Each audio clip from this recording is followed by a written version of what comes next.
ನೋಡು, ಈಗ್ಲೂ ಕಾಲ ಮಿಂಚಿಲ್ಲ. ನಿನ್ನ ನಿರ್ಧಾರನ ಬದಲಾಯಿಸ್ಕೋ. ಆ ತಪ್ಪು ಮಾಡ್ದವನ್ಗೆ ಶಿಕ್ಷೆ ಕೊಡ್ಸು.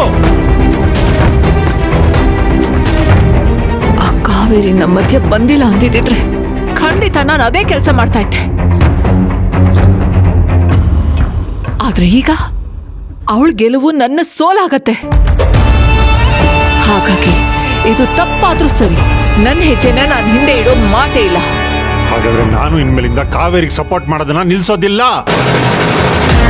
ಅಪ್ಪಂಗೆ ಮಾಡ್ದವನ್ನ ನಾನು ಸುಮ್ಮನೆ ಬಿಡೋದಿಲ್ಲ. ಶಿಕ್ಷೆ ಕೊಡಿಸ್ತೀನಿ.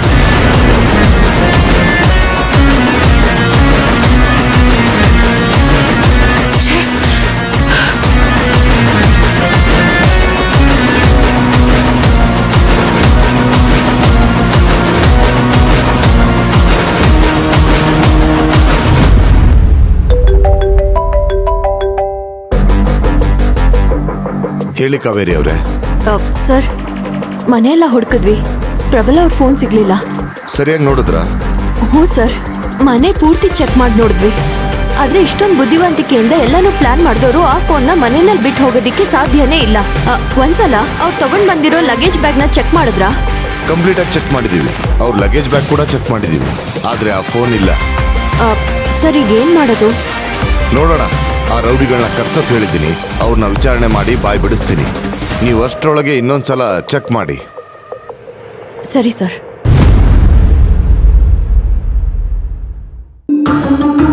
ರೀ, ಏನಾಗಿದೆ ನಿಮ್ಗೆ? ಯಾಕೆ ಹಿಂಗ್ ಆಡ್ತಿದ್ದೀರಾ? ಜ್ಞಾನೋದಯ ಆಗಿದೆ ಕಣೆ, ಜ್ಞಾನೋದಯ ಆಗಿದೆ.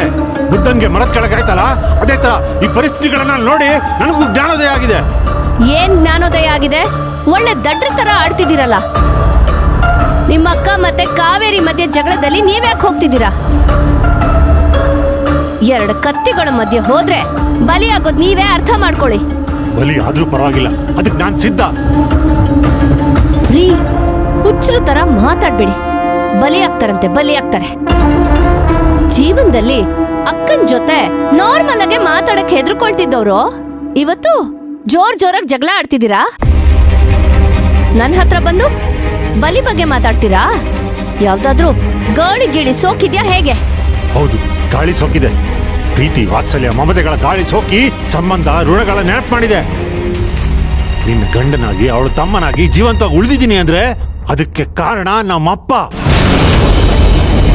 ಅನಾಥಾಶ್ರಮಕ್ಕೆ ಹೋಗ್ಬೇಕಾದ ನಮ್ಮನ್ನ ಮನೆ ಕರ್ಕೊಂಡ್ ಬಂದಾಗ ಅವ್ರೇನ್ ದೊಡ್ಡ ಕೋಟ್ಯಾಧೀಶ್ವರರಾಗಿರ್ಲಿಲ್ಲ, ಮಿಡ್ಲ್ ಕ್ಲಾಸ್ ಅಲ್ಲಿದ್ರು. ಅವ್ರ ತುತ್ತು ನಮಗಿಟ್ಟು ಎಷ್ಟೋ ಸಲ ಎಷ್ಟೋ ರಾತ್ರಿಗಳು ಉಪವಾಸ ಮಲಗಿದ್ದಾರೆ. ಹಗಲು ರಾತ್ರಿ ಕಷ್ಟಪಟ್ಟು ಇಷ್ಟು ದೊಡ್ಡ ಸಾಮ್ರಾಜ್ಯ ಕಟ್ಟಿ ಅದಕ್ಕೆ ನಮ್ಮನ್ನ ವಾರಸ್ದಾರ ಮಾಡಿದ್ದಾರೆ. ನಮ್ಮಪ್ಪ 3 ಮಕ್ಕಳಲ್ಲೂ ಯಾವತ್ತೂ ತಾರತಮ್ಯ ಮಾಡಿಲ್ಲ, ಗೊತ್ತಾ? ಹಾಗಾದ್ರೆ ಕಾವೇರಿ ವಿಚಾರದಲ್ಲಿ ಅವ್ರು ಮಾಡಿದ್ದೇನು? ಅದಕ್ಕೆ ಬೇರೆ ಏನೋ ಕಾರಣ ಇರ್ಬೋದು. ಅವ್ರು ಏನೇ ಮಾಡಿದ್ರು ಕರೆಕ್ಟ್ ಆಗಿರುತ್ತೆ, ಅದಕ್ಕೇನೋ ಒಂದು ಕಾರಣ ಇರುತ್ತೆ. ನಮ್ಮಪ್ಪ ಯಾರಿಗೇನೋ, ಆದ್ರೆ ನನಗೆ ಪ್ರಾಣ ಕಣೆ ಅಂತ ಅಪ್ಪನ ಸಾಯಿಸಕ್ ಹೊರಟಲ್ಲ ಆ ಪ್ರಬಲನ್ನ ನಮ್ಮ ಅಕ್ಕ ಸಾಯಿಸ್ಬಿಟ್ಟು ಬಂದಿದ್ರೆ ಅದನ್ನ ನಾನು ನನ್ನ ತಲೆ ಮೇಲೆ ಹಾಕೊಂಡು ನಾನೇ ಜೈಲ್ಗೆ ಹೋಗ್ತಾ ಇದ್ದೆ, ನಮ್ಮ ಅಕ್ಕನ ಉಳಿಸ್ತಾ ಇದ್ದೆ. ಆದ್ರೆ ಜೈಲಲ್ಲಿ ಇರ್ಬೇಕಾದನ್ನ ಬಿಡಿಸೋದಕ್ಕೆ ಹೋರಾಡ್ತಿದ್ದಾಳಲ್ಲ, ಅವಳು ನನಗೆ ಅಕ್ಕನೇ ಅಲ್ಲ. ಅವಳಿಗೆ ಯಾವ ಮರ್ಯಾದೆನೂ ಇಲ್ಲ. ತೇಜು, ಇಲ್ಲಿ ತನಕ ಉತ್ತರ ಕುಮಾರನ್ ತರ ಇದ್ದ ನನ್ನ ಗಂಡ ಇವತ್ತು ರುದ್ರ ತಾಂಡವ ಆಡ್ತಿದ್ದಾರೆ. ನನ್ನ ಕೈಯಲ್ಲಿ ನಂಬೋಕೆ